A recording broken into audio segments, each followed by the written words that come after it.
welcome back to my channel. My name is Gianna. It's so nice to have you here if you've been here before. Thanks for coming back if this is your first time here. This channel is all about just feeling good, looking good, laughing a little bit, fashion, fitness, a little bit of style, a little bit of lifestyle, a little bit of food, a little bit of nutrition, and a lot of softball because I played softball my entire life. And this specific video is all about softball and talking about my time playing professionally. If I were in charge, what changes would I make? If I were in charge, that'd be pretty cool. It's a lot of pressure if I was in charge. I kind of touched on this earlier. I think just financially, that has a lot to do with it. But if I didn't really have like a financial boundary, I would make sure the women are treated like the highest level of class and professionalism, the way they traveled, their schedule, making sure they had trainers, athletic trainers to take care of injuries and treatment to make sure they're healthy. I would definitely try to get them insurance because bills can be really high if you have an injury without any insurance from the pro league. Think about it as an athlete, like we go to the doctor more, we have rehab, we got a lot of things going on. So trying to get something like that for them, having just a strong infrastructure and everybody behind the scenes, strength coach, making sure they're just put in the best facilities around the best people to be able to be at their best. That would be my number one thing. And then obviously season, making it safe travel. If I could, I would travel them private. Obviously, like this is like the glamorous side. Like I would love to make it glamorous for them. But I think I would just try to fight for them, be that voice for them, try to get what they deserve, because I know what these women deserve because they're so good and they work their butts off knowing that they're gonna have to go back to work when season's over. You know what I'm saying? Like that's passion, and I think that's exciting, and I think that should be invested in, and I wish more people would see that. It's a big risk financially, but it's worth it. It's so worth it because these women are so fun to watch and they're so damn good. Whew, they're so damn good. But again, trying to connect, build a bridge with the MLB, and just create some momentum that way. I would just try to build relationships and see what type of people in the business could kind of help these women succeed. That's all I can do, All right, this is where the juicy stuff, the controversial questions, and I promised you I would talk about it and I would answer them. First one, this isn't really controversial, but a personal question. It says, do you have any regrets? I would say the only regret I have is I wish I would have, for fun, like went and played in Europe with the team, like in Italy. I had opportunity to, I said no for whatever reason. So I wish I would have said yes a little bit more to other opportunities playing in Europe and different countries. Like to play on the professional team out there. So I'd be living out there for like months at a time, just to experience their culture for longer than a week when I was there, previous times. I wish I would have done that. And I wish I would have said yes to being a part of the Italian national team. I was approached back in 2017 in the fall, and I was asked to start the process, to be a part of the Italian team, and for whatever reason I said no. So those are probably the two things that I regret. I could potentially be an Olympian right now. I could be in Tokyo if I said yes. And if I could do one more thing, it would be, a dream of mine was always to be an Olympian. So that was probably the one thing I wish I would have said yes to. So now living my life and thinking about opportunity and even just little things, I try to say yes more often because I stay at home a lot. I stay in my comfort zone, but lately I'm just trying to say yes because you never know who you're going to meet, what connections you're going to make, and what kind of door that could open for you. So say yes more. That's my advice. Just say yes. All right, here we go. You guys ready for this? I should have got some water because I'm about to get like a little heated, a little hot. What happened to the Scrapyard Dogs? What happened? What happened, Scrapyard Dogs? So when that whole thing went down, I wasn't in the league anymore, so all I know is from like conversation with people. The Scrapyard Dogs first season was 2016. The big thing was they signed the $1 Million Arm and Monica Abbott, who is this owner, signing a softball player, the first softball player to sign on $1 million contract, right? Bringing a lot of noise to the Scrapyard Dogs. They were based out of Houston. They were building an organization like youth and building fields, and we're like, who is this guy? They built a great team, great athletes. They were tough. The first year they didn't make it to the championship series, but then the next year in 2017, my last year, they ended up winning. And it was actually against us. We won the first game of the 3-game championship series, and then we lost the next 2. So good job. Good for you guys. What happened though? Gosh, I don't even remember what year it was, but the Scrapyard Dogs was at USSSA Pride for a series, and the general manager, her name was Connie May. What I know about her is her daughter played softball at Texas A&M. She played on the Scrapyard Dogs for a couple years, and I think she kind of stepped back and kind of started working behind the scenes with the team. She took a picture of the team standing for the national anthem and tweeted at Donald Trump saying, "Look, our girls stand up for the flag." And that infuriated the girls. Like, she was pretty much speaking on all of the girls' behalf without their consent. And they didn't like that. You know, they all had very strong opinions about what they stood for, and they felt like that she kind of took that freedom of speech and that, I guess, away from them. So it infuriated them. They didn't want to represent the Scrapyard Dogs anymore.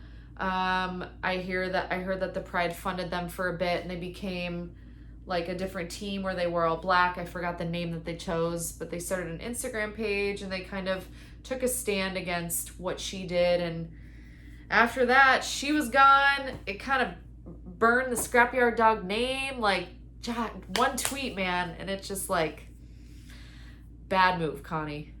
Bad move. I don't know what's going on over there in Houston anymore.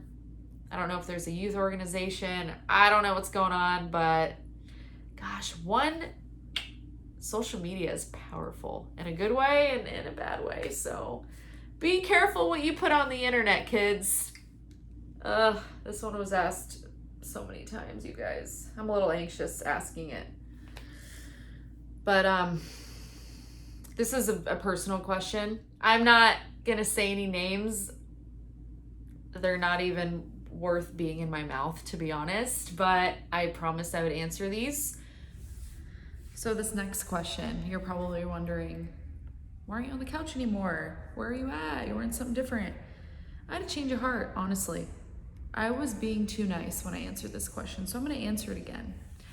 The question was, why did you and your ex break up? If you know what I'm talking about, I've been in a lot of relationships while I played, but this one was probably the most prominent and the most asked question for this video. And honestly, all I have to say is everything happens for a reason. I dodged a bullet with this one. I am so thankful for the friends in my life who saw the red flags when maybe I was blind to it and brought my attention to it, because those people helped me make that decision. So kind of give you the gist of the story. My last season on the 2017 team, me and my ex were both on the same team, okay? Rookies come in every year, and that particular year, a group of rookies came in. One rookie in particular, I befriended. She just kind of seemed more of like an outcast, an outsider. And I just wanted to make her feel comfortable, so I lent a helping hand, whatever you need. Offered her a spot in our car on the road, sit with us on the plane, like every aspect was around us, right? Just be careful who you let into your personal space, because when they're in your space, all in the in-between stuff in your games, you know, you are showing them a part of your life you don't show many people. In relationships, you're gonna bicker, you're gonna fight, and she was around for all of it. Every single bicker and fight. And I wouldn't say that we were in the best place. We were going through a rough patch, just like any relationship would. But she took advantage of the situation and offered emotional support. You know, as the season went on, the tension started to build, and it started to become awkward, and I could feel it. And you know, one thing led to another, and a lot of lying, a lot of stuff going on behind my back.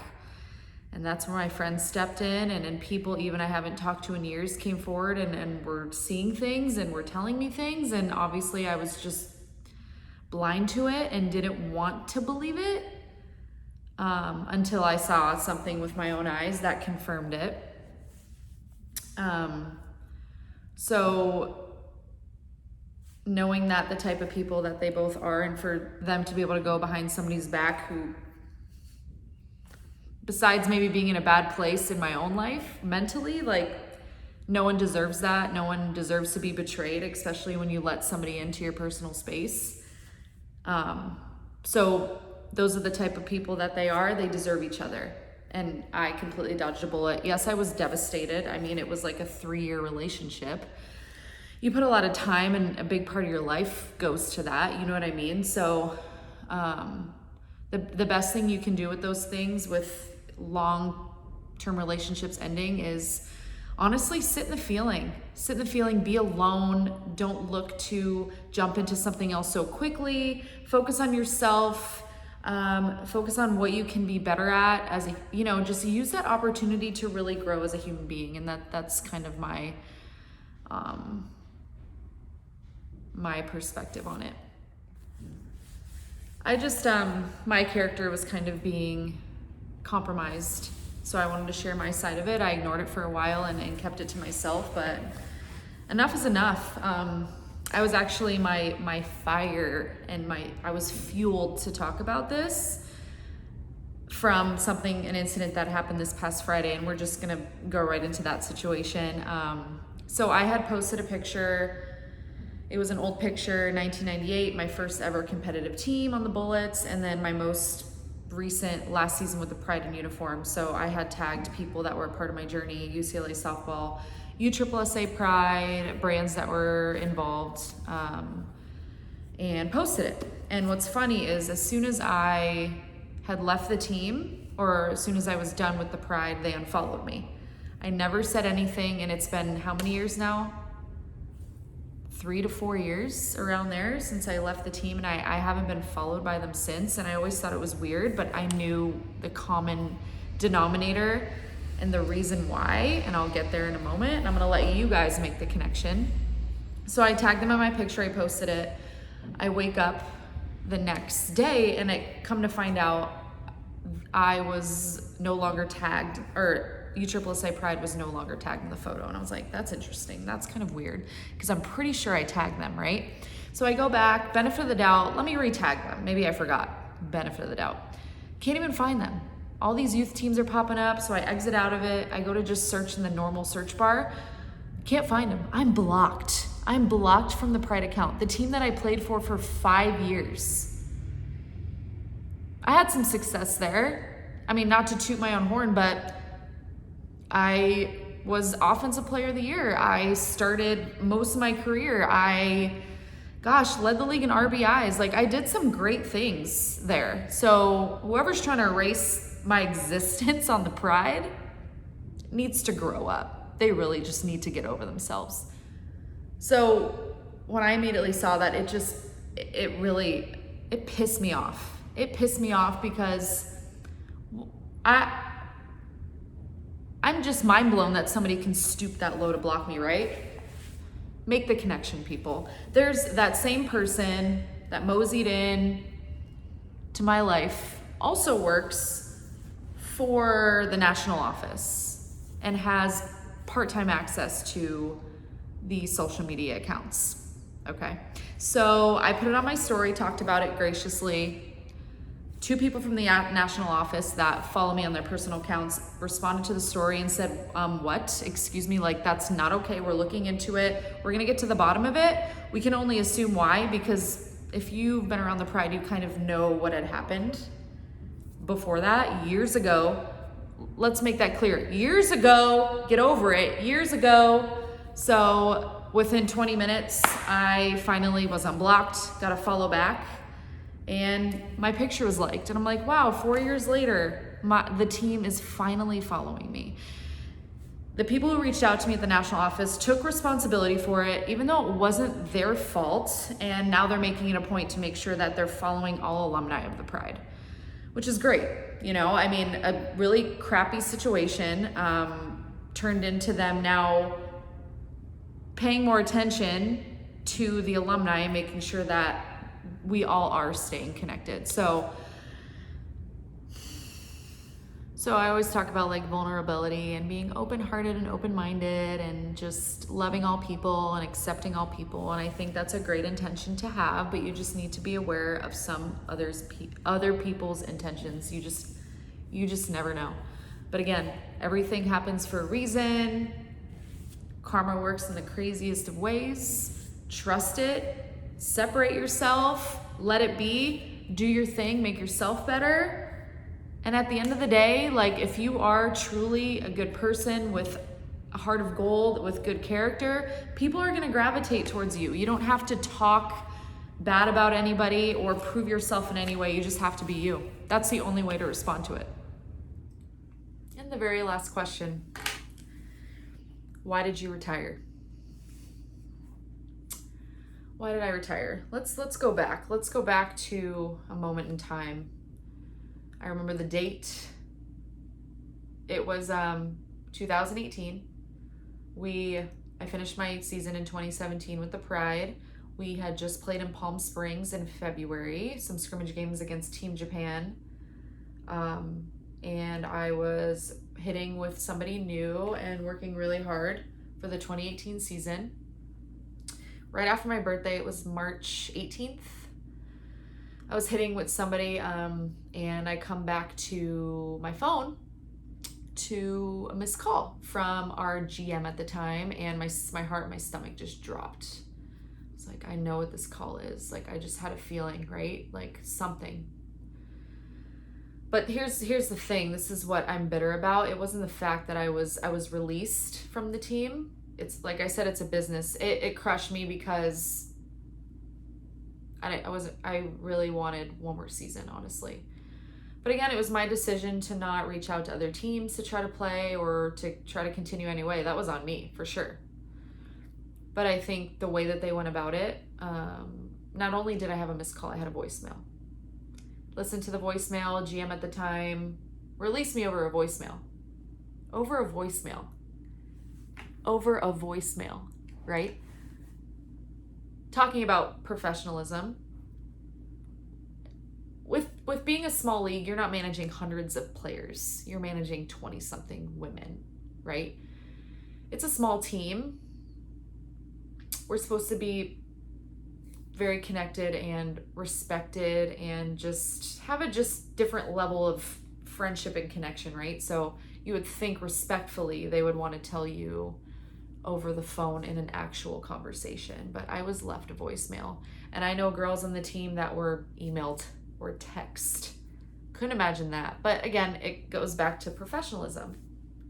That's what I was more bitter about. So I was released. I remember I was heartbroken, devastated, because I literally just got back to my car from hitting. Like, I was hitting while I got this call. So it was heartbreaking. It crushed me. But again, it was my decision to completely just stop. I didn't try to play elsewhere. I was like, all right, this is it. It's my time to go. And that was 2018. So it's been 3 years now. And it's crazy because I feel like I just played and I'm just fresh out of the game and time just keeps ticking and I'm further and further away from being out of the game. But that's how my career ended. But I miss it every day. I miss the people. I miss competing, honestly. Like, one of my favorite things as a player was being up to bat when the game was on the line. I crave those moments. I crave those pressure situations. And I didn't always succeed. Like, who's perfect in those situations? Nobody is. But I rose up to the occasion. Like, I loved it. I loved it so much. And that's what I missed, like, about the game. It's just, it's so hard to recreate that feeling in life. And that's what I crave. I think that's why I love training so much, is because it's my way of still competing with myself, you know? And that's what I crave in life and a career, you know? And that's why I have this passion. I want to help develop female athletes and just not only give them the tools, like, the skill set is something everybody works on, but the foundational aspect of it, the, like, physical strength and power and movement and mindset, and just building these girls' confidence, not just through hitting, but mentoring. And I just feel like that is my purpose. And I don't know what my next move is or where it's going to be, but I know it's going to be something along those lines. And until then, I'm going to continue to use my platform, share my story, share my experiences, and try to be a part of as many local girls' lives as I possibly can. And I just hope that one day I could be an even bigger part and have a bigger impact, because I truly, genuinely love this game. I want to see it succeed on a professional level. I want these girls to have an end goal in mind. I want them to be able to say that they want to be a professional softball player one day, and they can make a solid living off of it. So that's where I'm at. And I hope you guys enjoyed this video. It brought out a lot of different emotions of, like, happiness, excitement, a little bit of frustration. But in the end, I'm grateful for all of it. All of you guys, all my teammates. I have made the very best friends and connections through this game. It's given me so much, and I just want to give so much back to it. I just want to do it so bad. It's just like trying to figure it out. You know, we're all trying to figure it out. We're all on our own separate paths and journeys, but I appreciate you guys for watching. If you watched this whole thing, good for you. I thought it was pretty entertaining. I thought it was. Answered all the questions. I even typed it out. How professional am I? Thanks for watching. Thanks for your support. If you're a player, if you're a former player, if you're just a fan, we appreciate you no matter who you are. Thank you for supporting us. Thank you for supporting us retired people. Thank you for supporting college softball, professional softball. Thank you for playing softball if you're a young girl. And I promise you, keep working. Have those big dreams, those wild, crazy dreams. They can happen for you. You can play with Olympians. You can play with your idols. It all can happen for you. And if you ever need anything, reach out to me. I respond to all of my DMs 100%. Ask me questions. I got you. I love you all. Thanks for watching. Thanks for coming. And I will be back. I promise I'll be back. Love you all.